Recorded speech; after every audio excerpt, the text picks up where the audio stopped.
హైదరాబాద్ నేరేడ్మెట్లో తాళం వేసిన ఇంట్లో గుర్తు తెలియని మృతదేహం కేసులో పోలీసుల దర్యాప్తు కొనసాగుతోంది.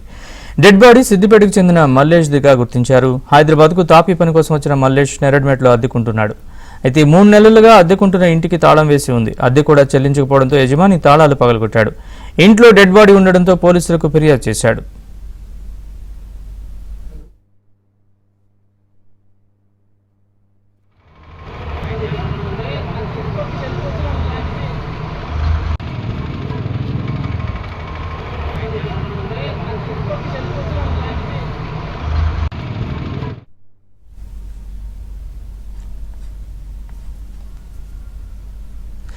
ఈ ఉదంతానికి సంబంధించి మరింత సమాచారాన్ని మా ప్రతినిధి మణికంఠ అందిస్తారు. మణికంఠ, చెప్పండి, పోలీసులు ఏం చెప్తున్నారు?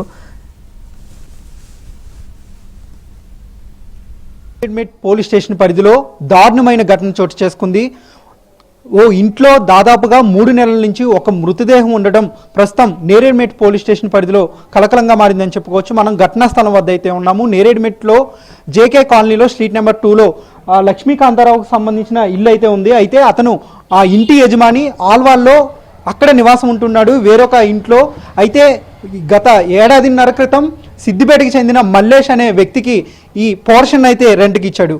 అయితే మల్లేష్ స్థానికంగా ఇక్కడే నివాసం ఉంటూ సిటీలోనే కొన్ని ఏరియాల్లో సిమెంట్ పని చేస్తూ తాపీ మేస్త్రిగా జీవనం సాగిస్తూ ఉన్నాడు. అయితే ఈ క్రమంలోనే గత 3 నెలల నుంచి మల్లేష్ ఇంటి యజమాని లక్ష్మీకాంతారావుకు రెంట్ చెల్లించడం లేదు, అలాగే ఫోన్ చేసినా ఫోన్ లిఫ్ట్ చేయడం లేదు. అయితే మొదట ఇంటి యజమాని మల్లేష్కు ఏదైనా సమస్య వచ్చి సొంత ఊరికి వెళ్ళి ఉండవచ్చు, లేదంటే అనుకోని కారణాల వల్ల ఎక్కడికైనా వెళ్ళి ఉండవచ్చు అని భావించాడు. అయినప్పటికీ కొన్నాళ్ళ తర్వాత యథాక్రమంగా ఫోన్లు చేస్తున్నప్పటికీ ఎలాంటి స్పందన లేకపోవడంతో ఇంటి యజమాని లక్ష్మీకాంతారావు ఇంటికి వచ్చి ఈ తాళాలను అయితే ఇదే గదిలో లోపలికి వెళ్ళి చూశాడు. డోర్లు బ్రేక్ చేసి తాళం అప్పటికే మల్లేష్ తాళం వేసుకుని వెళ్ళిపోయాడు. సో ఆ తాళాన్ని బ్రేక్ చేసి లోపలికి వెళ్ళి చూడగా కిచెన్ వద్ద ఇక్కడ నివసించే వాళ్ళు కూడా భయోందోళనకి గురవుతున్నారు. ఎందుకంటే ఎప్పుడు కూడా ఇలాంటి ఘటన చోటు చేసుకోలేదని కూడా, అసలు ఈ మల్లేష్ ఎప్పటి నుంచి ఉంటున్నాడు అనేది కూడా ప్రస్తుతం వీళ్ళ మాటల్లోనే అడిగి తెలుసుకునే ప్రయత్నం చేద్దాం. అమ్మ, చెప్పండి, అసలు ఈ మేస్త్రి మల్లేశం ఎప్పటి నుంచి ఇక్కడ నివాసం ఉంటున్నాడు? ఎప్పుడైనా